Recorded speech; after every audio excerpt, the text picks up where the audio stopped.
Ciao a tutti! Hello everyone! Welcome to Fly High, where you're gonna be flying high in language learning with me, Francesca. In this lesson, we're gonna be looking at the personal subject pronouns in Italian, I pronomi personali soggetto. We're gonna be seeing all the times we use them and all the times we don't, because yes, they can be pretty tricky things, these pronouns. So without further ado, let's begin.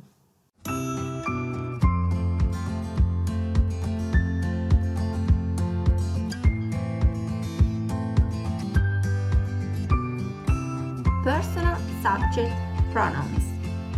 Personal subject pronouns. Pronomi personali soggetto. Pronomi means pronouns. Personali, personal, soggetto, subject.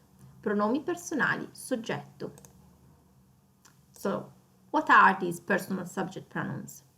We got io, I, tu,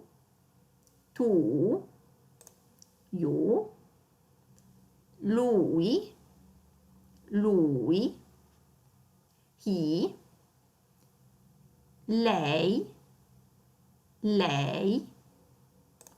she, and lei with a capital L, lei, for the you in the polite form.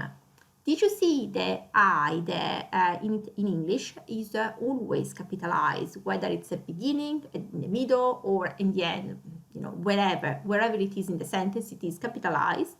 In Italian, we only capitalize the io if it is at the beginning of a sentence. And now for the plural form, we have noi, we, voi, you, and loro, they. So this is a curiosità. Curiosità means curiosity, curious fact in English. The old form of lui, he, is egli, while the old form of lei, she, is ella. The old form of loro, they, is essi for masculine and esse for feminine. You won't be seeing these forms much anymore in modern Italian or in everyday usage. And now, what about it? What about it then? So for inanimate objects, abstract concepts, and sometimes animals, there are two subject pronouns. We have esso for masculine and essa for feminine. But, ma.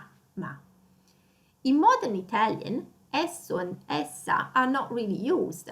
So you will only see these pronouns in old works of literature, same thing as with the egli, ella, essi, and esse that we just mentioned, or as well official speeches. So they don't really worry much about these two pronouns. Why? Because they in everyday usage in modern Italian, they are simply dropped and the sentence starts directly with the verb. Let's have a look at these in a few examples, in a few practical examples. Here, for instance, the bread is there. Il pane è lì. If we were to replace pane, the bread, we would replace it with it, right? So it is there, we would say it is there. So technically we should say esso è lì. However, in everyday usage, the esso, the it, just gets dropped out of the sentence and the sentence starts directly with the verb. In this case, è lì. It is there. We know we were speaking about the bread. In any case, it's clear from the context what we were referring to. So we just drop the it. We just drop the esso or essa and we start directly with the verb. Second sentence, the car is beautiful. La macchina è bella. If we were to replace macchina, car, we would replace it with it. So it is beautiful. Macchina is feminine, so it would take the essa. So we will say essa è bella. However, nobody says essa è bella anymore in modern Italian, so we just drop essa and we start the sentence directly with the verb. È bella. It is beautiful. Now, because the form of the verb is different for each pronoun, personal subject pronouns are needed to be used in the present tense. For this reason, they are called implicit. For instance, here, I'm working today. Literally, the translation would be oggi io lavoro.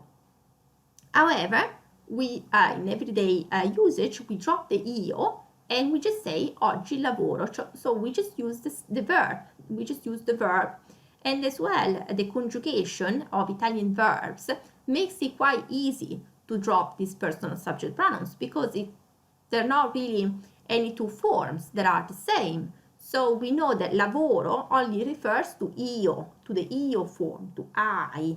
And so we can drop it. In English, it's not the same thing. We go, I work, you work, he works. Only he and she has got the S at the end. That makes it different from the rest. The rest of the conjugation is the same for all persons. So that's why they are needed to be used in English.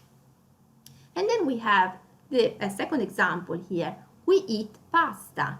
Noi mangiamo la pasta.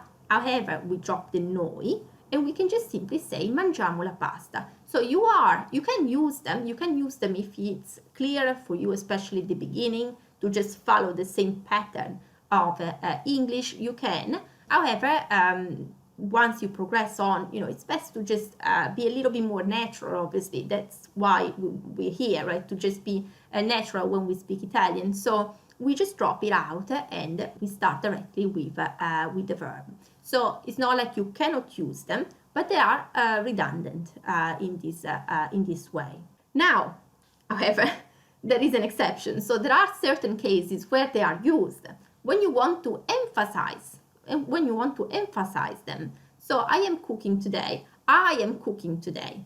Oggi cucino io. I am cooking today. So you want to stress out that today you're sort of making an exception. You don't normally cook, but today you're just going to be cooking. You are going to be cooking. So oggi cucino io. I'm going to be cooking. Okay, so it's definitely emphasized here. The subject io is emphasized, so we say it.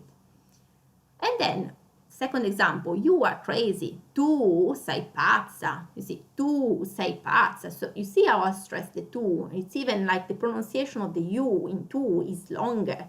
I'm stressing the letters all out here. So I want to really emphasize the subject here. So I say it loud. Tu sei pazza.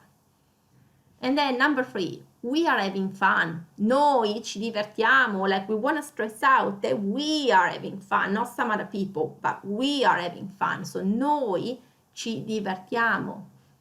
Number 4, they are too good. They are too good. They are too good. So loro sono troppo bravi. Loro sono troppo bravi. You want to really stress out that loro, that they are too good.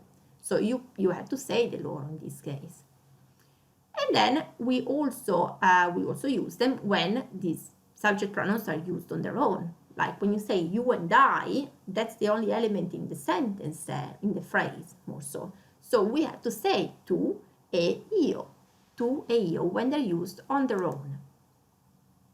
And also we use them after e, after and. When you say and I, for instance, and you, e io, e tu, and so on. We use them after anche. When you say anche means also, tu, you too, anche tu, anche io, me too, okay? Anche lui, him as well, okay? So we use them.